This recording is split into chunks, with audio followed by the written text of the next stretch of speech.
a lot of people be familiar with you in Coity because you're very visible, but to people who don't really know you, tell us a bit about yourself. I've lived in Coity for the past 17, 18 years. I grew up in Litchard, went to Litchard Primary School, then off to Brinte Comprehensive. So I'm a Bridgend girl through and through. I've got three children. I've got a background in law. I went to university after school and I did a law degree. I then worked in the private sector dealing with motor insurance claims before moving to the NHS, where I dealt with claims and inquests and serious incidents and complaints for the NHS in their legal department. So that's my background. I'm married to Martin, who a lot of people will know, and and at the last elections, I became a borough councillor for Coity. As you say, became a borough councillor for Coity at the last election, so that's 4 years, just over 4 years now. You've been councillor. Yeah, What prompted you to stand for county council, not community? I've I was interested in it a little while back, but I wouldn't do it when my daughter was too young. So I held off for a bit. But I've been a school governor for 11 years. I'm a governor in another school as well now. I'm chair of governors in one school, and I've helped a lot with the community, running community events. Something called Coity Festivals, where we do jam in the castle and we raise funds for the community. So I've been involved in the community for a long time. And I thought I'd hear people's views on everything and see what wasn't being done in the area. And I think it was always a sort of, oh, well, we can never do that sort of attitude. So I thought, oh, I might as well put my name forward then. So I put my name forward and thought I'll give it a go. And the rest is The history. rest is history, as I say. Um, Now, Coity is a beautiful area. We can see behind you, you've got the castle. Yeah. In your background, you've got that view every day from your house. Tell us a little bit more about the things that are going in Coity at the moment, the concerns of residents in the area. It's there's a number of different concerns. We've got different types of areas. We've got the old village, which has got concerns with regards to the amount of traffic using it as a rat run. We have up to 45,000 vehicles a week using Coity Village as a rat run. We have numerous other issues like potholes. I get contacted, particularly at the outskirts of Coity. We've had issues with Cllr because living down the lanes, your houses aren't always accessible, or when there's new routes, people forget those houses. So I've had issues like that. Um, Road safety, cutting down hedges, weeds, that sort of thing in the village. The big issue of Heel Spencer and Heel Simonston, which I can touch on later. And then we've got new developments. So the old Coity village used to consist of about 300 and odd houses. But now Parc Derwyn is over 1,500 houses. And between Tremacastell and Gerrith y Castell, you're looking at almost another 400 houses there. So a lot of my issues have been with developers not putting in play parks when they're supposed to, or leaving them till the end. No shops in Parc Derwyn, bins, the state of the roads, landscaping. It's a never-ending list of issues. The school has moved locations since we've lived in the village. Two of my children went to the old village school. Mm. My daughter was too young and she started in the new school.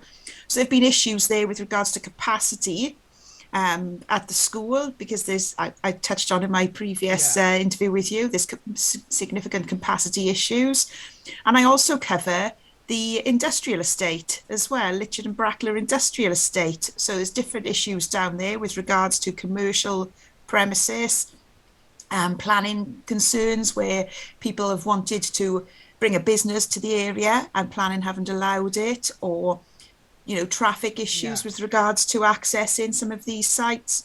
So there's a whole host of different issues that that I deal with, Yeah, and it depends basically on the area. We've got Wi-Fi issues. You've got you can understand in a way the lanes, and some of the houses in some areas don't have super fast fibre, which a lot of people need at the moment.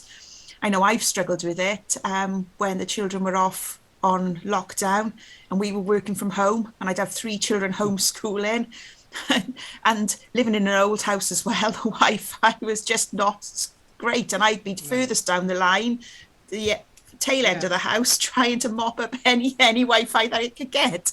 But on the new estate, there are streets on the new estate in Parc Derwyn that have no fibre. They've got such low internet speeds. It's ridiculous. You build new houses and there's no infrastructure in place for those houses. So that's another issue. So that going keeping on that issue of the broadband. That has recently been brought up in the Houses of Parliament by your MP Jamie Wallace yes, I in had regard to fibre nest, isn't it? yes, we've been having meetings with FibreNest over concerns with them. Some residents have had concerns with regards to being tied into FibreNest. What the newest houses that are being built, they are being built, and you have to sign up with FibreNest. But of course, you can't then go out and get cheaper quotes. You're tied in, I think, for 2 years with those companies. And during lockdown, there were houses that were trying to homeschool and to work from home who Yeah, couldn't get any internet. So FibreNest have been meeting with us. I did raise it with Jamie Wallace. I had previously raised it with Susie Davis, and Susie involved me in with Welsh Government talks. So we had a meeting with Lee Waters, and unfortunately, he didn't progress the matter. He said he wrote to Ofcom with regards to concerns, because we also had concerns about Openreach were having a strop with Persimmon, because Persimmon now had FibreNest. Openreach weren't willing to put additional places into their yeah, cabinets on Parc Derwyn for the houses that have been left out. So it didn't get any further. So I met with Jamie Wallace, who took it on and agreed to raise it in Parliament. So that's good that that's happened. I am in talks still with FibreNest. I sent them a list of all the properties who haven't got fibre, and so they are looking at whether they can come out now and provide the same as Openreach does, an open package of yeah. FibreNest to all, and they're also looking at their pricing. So that's a positive result. That has it's taken several years, but it is Yes, hopefully now coming to to the end. yes. It's so FibreNest were contracted by Persimmon to place these in. Place for FibreNest is owned by Persimmon. ah It's a company that Persimmon set up because obviously they build lots of houses. They saw that there was a market for having their yes, own company that provides the internet, which is why people were upset that they were being tied into FibreNest and couldn't then go out to the market and see if they could get cheaper broadband. yeah. So It's kind of anti-competitive because we yes, do have a monopoly situation in the UK that you're not allowed to own monopoly. I think it's only the water companies that can because they can't share water systems and yeah. things like that. But I'm surprised that a company like Persimmon are allowed to do this. That Well, that was it. build an estate and essentially hold people to ransom, saying if you want broadband or anything like that, you've got to go with us because that's the only thing. Yeah, and that's why I met with Welsh Government, and they wrote to Ofcom, who said there was nothing, they had no concerns, which was a bit worrying. So hence, when we had a new Yeah. MP, I contacted him.